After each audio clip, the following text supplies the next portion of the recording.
दोस्तों, भारत सरकार ने चीनी निर्यात पर रोक लगाकर सिर्फ एक व्यापारिक फैसला नहीं लिया है, बल्कि यह फैसला सीधे भारत की फूड सिक्योरिटी, महंगाई नियंत्रण और भविष्य की कृषि चुनौतियों से जुड़ा हुआ है। वीक एल नीनो, कमजोर मानसून, घटते शुगर स्टॉक और बढ़ती एथेनॉल डिमांड ने सरकार की चिंता बढ़ा दी है। यही कारण है कि सरकार अब एक्सपोर्ट प्रॉफिट से ज्यादा डोमेस्टिक स्टेबिलिटी पर ध्यान दे रही है। लेकिन सवाल यह है कि क्या आखिर चीनी निर्यात पर रोक लगाने की जरूरत क्यों पड़ी? इसका भारत और दुनिया पर क्या असर होगा? और एथेनॉल पॉलिसी से इसका कनेक्शन क्या है? आज के इस पूरे लेक्चर में हम इन सभी इंपॉर्टेंट पॉइंट्स को डिटेल में समझेंगे, तो आप इस लेक्चर में अंत तक बने रहिएगा। चलिए, सबसे पहले हम समझते हैं कि यह न्यूज क्या है। देखिए, भारत सरकार के द्वारा क्या किया गया है, चीनी के निर्यात पर बैन लगाया गया है, यानी शुगर के एक्सपोर्ट पर पूरी तरीके से बैन लगाया गया है। कब तक यह बैन रहेगा? तो 30 सितंबर 2026 तक यह बैन रहेगा। ठीक है। एक्सपोर्ट की पॉलिसी में क्या चेंजेस किया गया है? पहले जो है चीनी रेस्ट्रिक्टेड कैटेगरी में था, यानी आप परमिशन लेकर के एक्सपोर्ट कर सकते थे, लेकिन अभी इसे क्या किया गया है, प्रोहिबिटेड कैटेगरी में डाला गया है। मतलब अब किसी भी तरीके से आप जो है चीनी का एक्सपोर्ट नहीं कर सकते हैं, चीनी का निर्यात नहीं कर सकते हैं। और यह फैसला किनके द्वारा लिया गया? तो director general of foreign trade के द्वारा यह डिसीजन लिया गया है। ठीक है। और इसका मुख्य उद्देश्य क्या है? घरेलू बाजार में पर्याप्त चीनी उपलब्ध रखना। घरेलू बाजार मतलब हमारे देश में चीनी जो है पर्याप्त मात्रा में उपलब्ध रहे, इसलिए यह डिसीजन लिया गया है। सरकार जो है महंगाई और शॉर्टेज दोनों को रोकना चाहती है, क्योंकि अगर चीनी की सप्लाई में कमी अगर हुई तो क्या होगा? महंगाई बढ़ेगा, और सरकार इसी को रोकने का मुख्य स्टेप ले रही है। ठीक है। चलिए, अब देखते हैं बैन लगाने का मुख्य रीजन क्या है। देखिए, महाराष्ट्र और कर्नाटका में उत्पादन जो है घटने की आशंका देखने को मिली है चीनी का। ठीक है। और इसका मेन रीजन क्या है? El Nino. L El Nino क्या होता है? पैसिफिक ओशियन जो सबसे ज्यादा गर्म हो जाता है ना, तो उसके वजह से क्या होता है, बारिश की मात्रा बहुत जो है कम हो जाती है, और इसका असर सबसे ज्यादा भारत में देखने को पड़ रहा है। ठीक है। अभी आप नोटिस कर रहे होंगे कि बहुत ही अधिक मात्रा में गर्मी पड़ रही है, तो इससे क्या हो रहा है, शुगर केन के प्रोडक्शन में बहुत ही ज्यादा गंदा इफेक्ट पड़ रहा है। ठीक है। गन्ने की फसल पर क्या हो रहा है? मौसम का दबाव बढ़ा है, क्योंकि गन्ने की फसल के लिए सबसे ज्यादा बारिश की आवश्यकता होती है। लगातार दूसरे साल जो है डिमांड ज्यादा रहने का अनुमान लगाया जाता है जा रहा है, क्योंकि हमारे देश में कुछ का डिमांड हो ना हो, लेकिन चीनी की डिमांड हमेशा रहती है। ठीक है। तो एथेनॉल प्रोडक्शन में भी अधिक गन्ने का इस्तेमाल हो रहा है। गवर्नमेंट के द्वारा एक जो मुहिम चलाया गया है कि पेट्रोल में E20 यानी एथेनॉल 20% मिलाया जाए, तो उसके लिए भी किसकी जरूरत होती है? गन्ने के जो वेस्ट होता है ना, उसका जरूरत होता है। तो अगर हम उसमें सबसे ज्यादा गन्ना लगा दे रहे हैं, तो चीनी का उत्पादन कहाँ से करेंगे? तो इसका भी मुख्य कारण यह है। और सरकार जो है फ्यूचर स्टोरेज से पहले ही तैयारी करना चाहती है, इसलिए जो है इसने बैन लगाया है। ठीक है।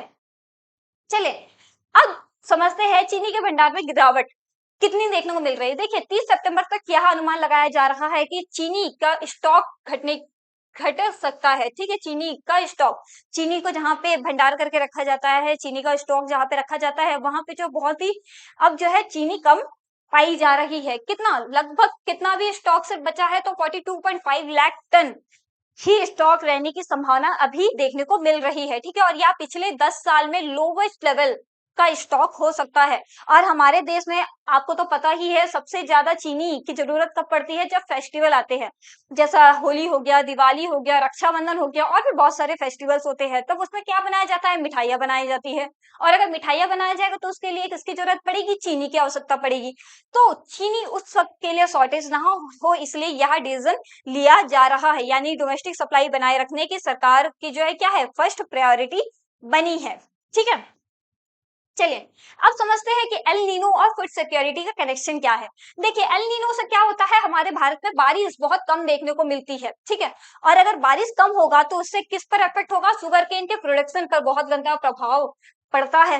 ठीक है। और सरकार क्या चाह रही है? लॉन्ग टर्म फूड सिक्योरिटी को लेकर सतर्क सरकार ने इसलिए यह डिसीजन लिया है, क्योंकि आगे चल करके फ्यूचर में किसी भी तरीके की कोई प्रॉब्लम ना आए शुगर के प्रोडक्शन में, इसलिए यह डिसीजन अभी लिया गया है। क्लाइमेट अनसर्टेनिटी एग्रीकल्चर सेक्टर्स को क्या करती है? प्रभावित करती है, और इसी कारण एक्सपोर्ट प्रॉफिट से ज्यादा डोमेस्टिक स्टेबिलिटी पर फोकस किया जा रहा है।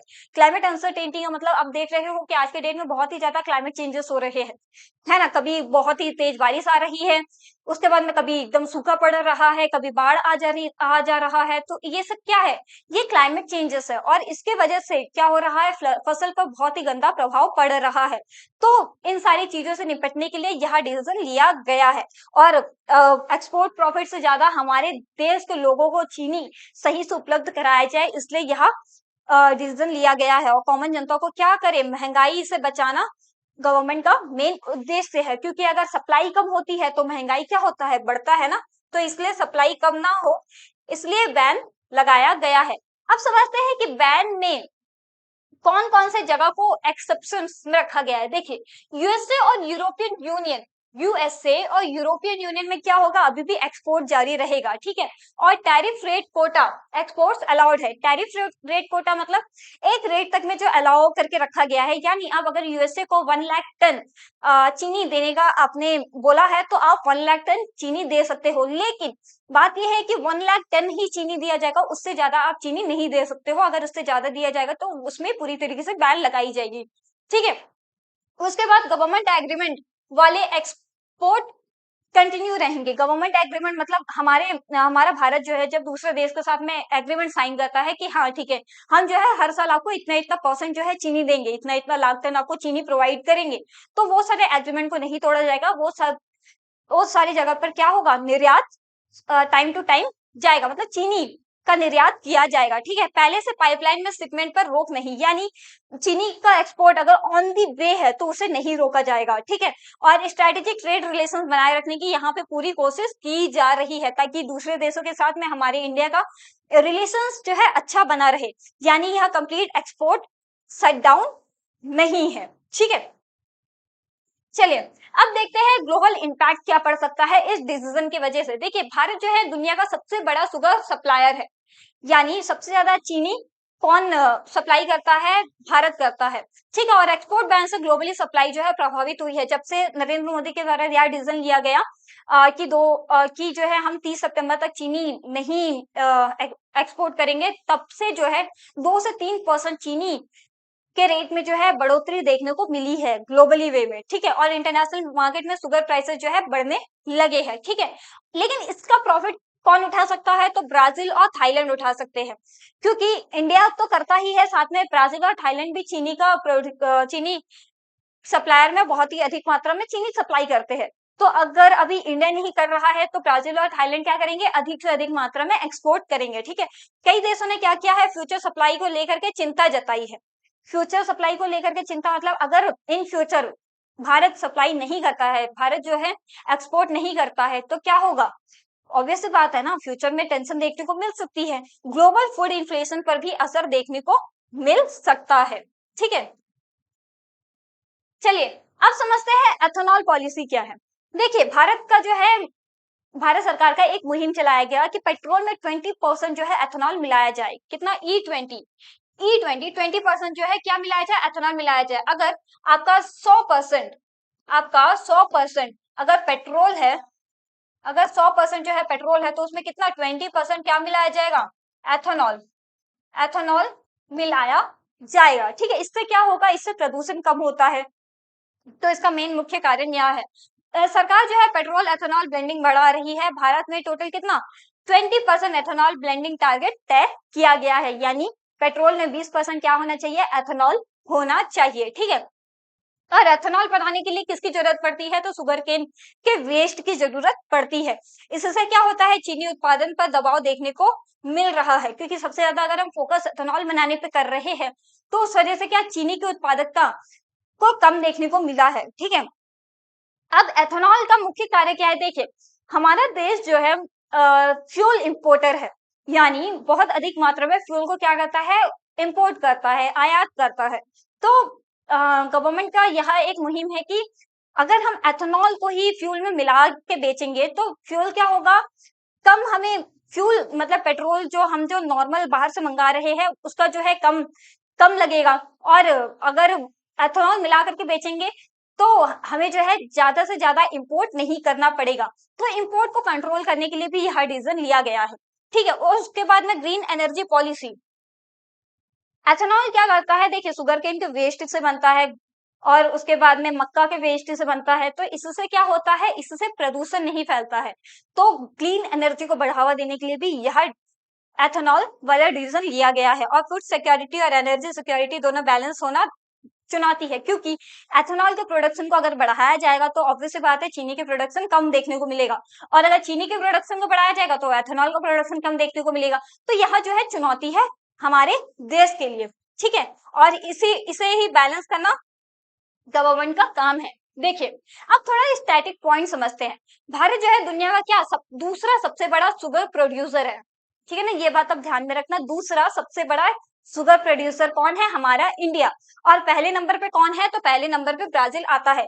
अगर हमारे इंडिया की बात की जाए, स्टेट की बात की जाए, तो उत्तर प्रदेश जो है, उत्तर प्रदेश भारत का लार्जेस्ट शुगर प्रोड्यूसिंग स्टेट है, ठीक है ना। Sugar industry agriculture based industry जो है मानी जाती है, और यह कौन सा मिनिस्ट्री के अंदर में आता है, तो ministry of commerce and industry के तहत यह आता है। और भारत एथेनॉल ब्लेंडिंग प्रोग्राम जो है तेजी से बढ़ा रहा है, मतलब E20% जो है एथेनॉल पेट्रोल में मिक्स होना, यह जो है गवर्नमेंट का मेन एम है, ठीक है ना। अब मेन कंक्लूजन समझते हैं। देखिए, भारत का शुगर एक्सपोर्ट बैन केवल क्या है, यह एक ट्रेड डिसीजन नहीं है, ट्रेड डिसीजन नहीं है। यह क्यों दिया गया, ताकि फूड सिक्योरिटी बने रहे, इन्फ्लेशन जो है कंट्रोल रहे, यानी महंगाई को कंट्रोल किया जा सके, क्लाइमेट रिस्क के वजह से लिया गया, और एथेनॉल पॉलिसी को देखते हुए यह डिसीजन लिया गया है, ठीक है। सरकार का फोकस अभी क्या है, एक्सपोर्ट प्रॉफिट नहीं, डोमेस्टिक स्टेबिलिटी है। यानी सरकार यह चाहती है कि पहले एक्सपोर्ट बाद में किया जाए, पहले एटलीस्ट देश को तो मिल जाए। क्योंकि एक एग्जांपल, जैसा आपके घर में चावल की कमी हो रही है, तो आप क्या बोलोगे, पहले तो बनाओ भैया, पहले घर वाले लोग को खिलाओ, उसके बाद में पड़ोसियों को देखा जाएगा। तो वही अभी भारत सरकार कर रही है। चीनी का हमारे देश में सही से उपलब्ध हो, देश के लोगों को सही से चीनी उपलब्ध हो, इसलिए क्या कर रही है सरकार, एक्सपोर्ट नहीं कर रही है, एक्सपोर्ट पे बैन लगा रही है, ठीक है। आने वाले समय में यह किन पर डिपेंडेंट रहेगा, तो मॉनसून हो गया, शुगर प्रोडक्शन हो गया, इन सब चीजों पर यह पॉलिसी डिपेंडेंट रहेगी। तो ये था हमारा आज का सेशन। आई होप आपको प्रॉपर तरीके से चीनी के एक्सपोर्ट पर क्यों बैन लगाया गया है यह समझ में आया होगा। तो अब मिलते हैं नेक्स्ट टॉपिक के साथ अगले लेक्चर में, तब तक के लिए जय हिंद।